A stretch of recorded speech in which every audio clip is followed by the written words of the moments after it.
Hey, yo, Cheetah! What's up? I'm going to a Harry Potter and the Chamber of Secrets trivia night tonight, and I don't know shit! Well, take a seat and I'll inform your ass. Again, so Harry's back to living with the Dursleys for the summer, and since they hate his magical ass, it's been a bummer. One night they having a dinner party and make Harry stay out of sight, and then this little elf appears with a crack in the night. Like a Keebler elf? Nah, he's more like a slave. His name is Dobby and he's trying to keep Harry away from going back to Hogwarts, cause he says he's in danger. But Harry's like, fuck that, why you being a hater? And Dobby's like, I bet, and uses magic to drop a cake right on one of the dinner guests' heads. Oh no! Yeah, and it looked like Harry did it, so they barred up his windows until one night he got a visit from Ron, Fred, and George motherfucking Weasley. They ripped the bars off his window while he was sleeping. How did they do it? With a flying car that they stole from the dad, man, it wasn't that hard. So they took him to the house with the rest of the family, and then they took a trip down the Diagon Alley for a little bit of back to school shopping. They dropped in the bookstore,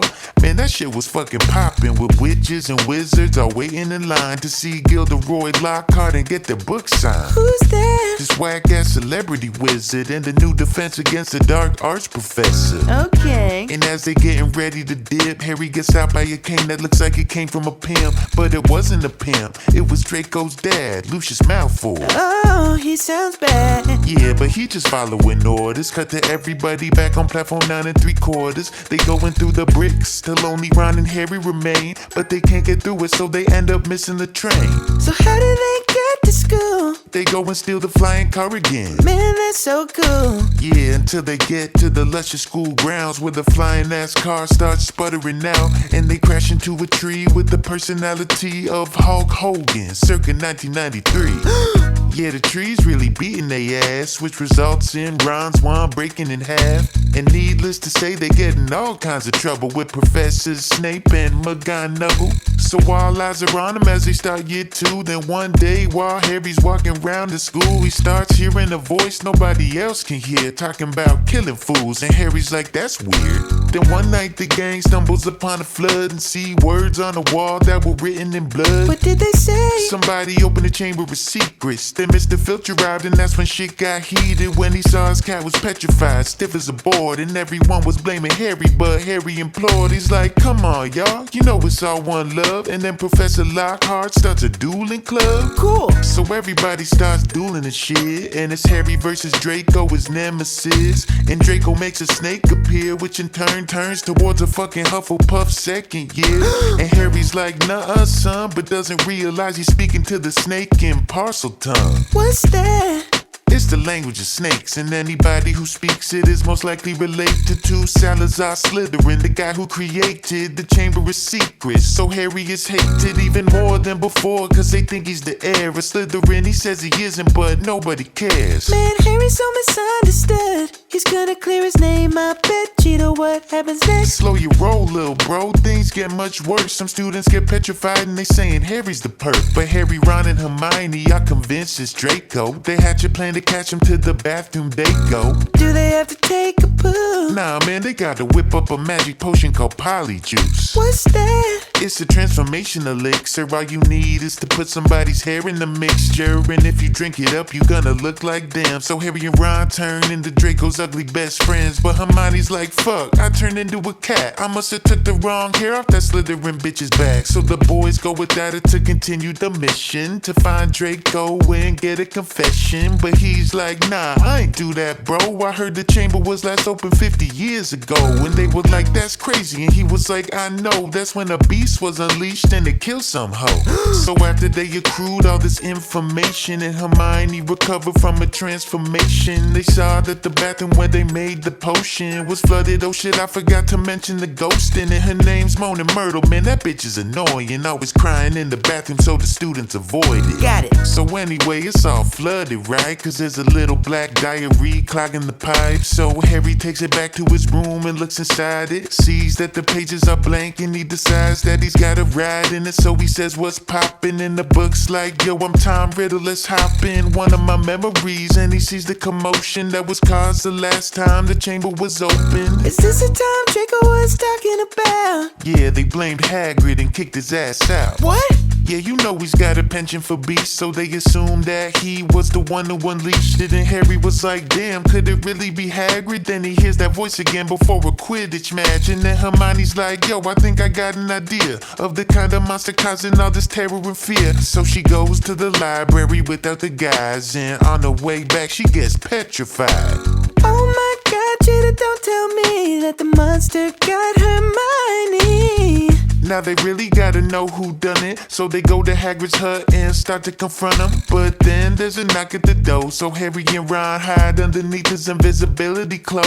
Enter Cornelius Fudge, he's the minister of magic, and he came with some goons to arrest Hagrid because yet again they think that he was behind it. And on his way out he says, follow the spiders. And Harry's like, yo, we must be talking to us. So they follow some little spiders just to see what's up. And they head into the forest with Hagrid's dog, and they meet a big spider named Aragog. And he's like, yo, I ain't the monster that you've been seeking, and Hagrid ain't the one who opened the chamber of secrets. And look, I think y'all motherfuckers cool and all, but my kids are hungry, so they gon' be eating y'all. No! Don't worry, they make it back inside and realize Mona Myrtle was the one who died the first time that the chamber was open. So they head to the bathroom where they made the potion, but McGonagall's like, what y'all doing at a bed? And they lie and say they visited Hermione instead. So they go to the hospital to check up on that bitch and realize she's got a note rolled up in a fist. Then they take it and read it, and then they're like, oh shit, Hermione figured out the monster is a basilisk. What's a basilisk? A giant serpent, a killing machine with venomous teeth. It's hard to defeat, and if you look it in the eye, you die immediately. So why didn't its eyes kill all of the students? Cause if you see its eyes indirectly, like through a camera or a surface that's reflecty, it only petrifies you, rendering your body useless. And then they hear the monster kidnap the student. Oh no! Yeah, and it was Ginny Weasley, Ron's little sister who he cares for deeply. And Ron's like, damn, we gotta save her ass. So they find Lockhart in the dark arts class, but instead of preparing to fight the basilisk, he's got his suitcase open and he's packing his shit, cause he's trying to flee. He's a goddamn phony. His prior conquests are a bunch of baloney. What? So Harry and Ron whip their wands and they make him go to the bathroom where Myrtle met a fate in. And then they notice a snake-shaped faucet, and Harry walks up and he's like, yo, watch this, and speaks parcel tongue, and it opens up, revealing a dark tunnel that's long as fuck. And after walking a bit, Ron drops his wand and Lockhart picks it up and says, what now, son? I'm gonna wipe your memory so you forget I'm a liar. But Ron's wand's broken, so it backfires. Yes! Harry reaches the chamber, he finds Ginny unconscious, and she's in mortal danger, cause Tom Riddle is watching. Why is Tom Riddle from the diary there? It turns out that he's actually Slytherin's heir.